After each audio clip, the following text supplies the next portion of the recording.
अस्सलाम वालेकुम, मेरा नाम दानिश हुसैन। आज के इस वीडियो में मैं आपको बताऊंगा कि फवाद चौधरी की बॉडी लैंग्वेज क्या है, पीटीआई क्या सोच रही है, लॉन्ग मार्च कैसा होगा, और इस साने के बाद जो अभी कुछ दिन पहले हुआ उसके बाद खान साहब की बॉडी लैंग्वेज कैसी है और मोराल कितना बुलंद है। चूँकि थोड़ी देर पहले ही मेरी मुलाकात हुई है फवाद चौधरी से, और इस पर उर्दू पॉइंट पर आप वीडियो भी देख सकते हैं, वो पब्लिश हो चुकी है मुकम्मल इंटरव्यू।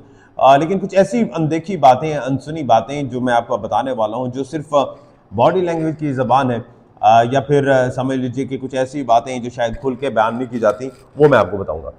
पहली बात तो यह है कि फवाद हुसैन चौधरी की जो बॉडी लैंग्वेज है वो बड़ी मुतमईन है, बड़ी रिलैक्स है, और किसी किस्म का ये प्रॉब्लम नहीं है जिस तरह से हम कह रहे थे या लोग सोच रहे थे कि हो सकता है कि अब जो है पार्टी डिस्टेबलाइज्ड हो रही हो, या लॉन्ग मार्च को उस तरह उस मोमेंटम से शुरू ना कर सकें। तो जाहिर है मोमेंटम बनते हुए वक्त लगेगा। लेकिन जो मैंने उनसे पूछा फवाद चौधरी से, तो उन्होंने कहा कि खान साहब की मोराल बिल्कुल बुलंद है और वो बड़े रिलैक्स हैं। सिक्योरिटी मैयर पे उन्होंने कहा अली जैदी लाए कुछ बुलेट प्रूफ जैकेट्स और खान साहब के लिए दी कि ये बड़ी लाइट वेट है, तो आप इसको लें, इसे पहने और चलाएं। लेकिन खान साहब जो हैं वो बकौल फवाद चौधरी के बिल्कुल ईमान के पक्के हैं, और वो किसी किस्म की इस तरह की सेफ्टी जो है वो नहीं लेना चाहते। तो अब यही लग रहा है कि उसी तरह से ये लॉन्ग मार्च होगा। अब दो हिस्सों में मुनक़सिम है, और दरअसल अब लॉन्ग मार्च जो है उसका नेचर चेंज हो रही है।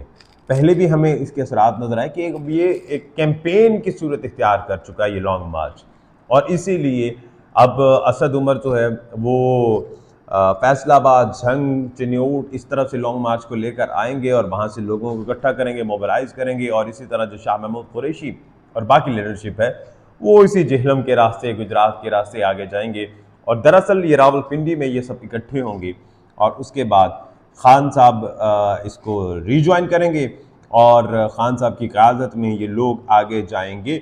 लेकिन यहाँ पर एक बड़ी इंपॉर्टेंट चीज़ जो मैंने फवाद चौधरी की बॉडी लैंग्वेज में देखी कि अभी वो इस चीज़ में इतना श्योर नहीं है कि रावलपिंडी से इस्लामाबाद इंटरेस्ट में कितने लोग उनके साथ होंगे।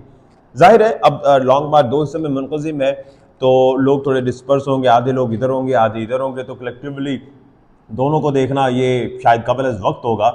लेकिन ये है कि जब इमरान खान वहाँ पर आएंगे तो उसके बाद सिनेरियो टोटल चेंज हो जाएगा, क्योंकि जब तक खान साहब नहीं होते तो लोग इकट्ठे नहीं होते।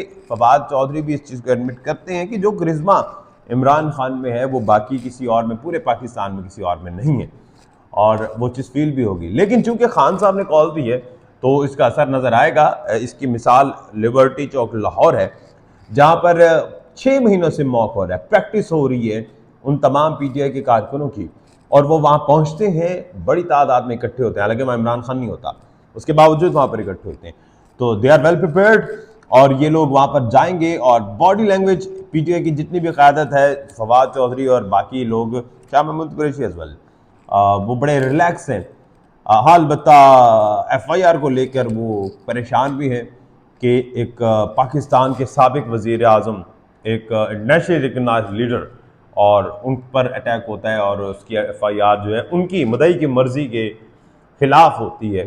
तो इस पर वो लोग डिसअपॉइंटेड है, क्योंकि सरकार के मदयत में मुल्ज़िम नवीद के ख़िलाफ़ ये FIR हुई है। लेकिन अब जो है इस लॉन्ग मार्च में सिर्फ इलेक्शन नहीं बल्कि FIR का मुद्दा भी उठाया जाएगा, और दोनों तरफ जो है वो इस चीज़ में भी प्रेशर, अंडर प्रेशर किया जाएगा गवर्नमेंट ऑफ पाकिस्तान को, इनकी फेडरल गवर्नमेंट को। और आखिर में परवेज़ इलाही साहब के बारे में बात, तो परवेज़ इलाही साहब के बारे में थोड़े से उनके बयान डामाडोल था। उनका ये कहना था कि मेरा नहीं ख्याल कि परवेज़ इलाही से किसी को नाराज़गी है। तो हो सकता है आने वाले वक्त में ये चीज़ भी खुलकर सामने आए, क्योंकि काफ लीग तो इस पर वाज़े बयान दे चुकी है कि मसला हमारा नहीं था बल्कि IG पंजाब का था। IG पंजाब तो वैसे ही यूनाइटेड नेशन में जा रहे हैं, लेकिन मेरे ख्याल से जुमेरात को चूँकि शुरू हो रहा है तो जुम्मा, हफ्ता, इतवार, 3 से 4 रोज़ में ये चीज़ भी क्लियर हो जाएगी कि क्या काफ लीग से दूरियाँ हैं या नहीं। जो भी सूरत हाल होगी आप तक पहुँचाएँगे। दानिश हुसैन को इजाज़त दीजिए, अल्लाह निगहबान।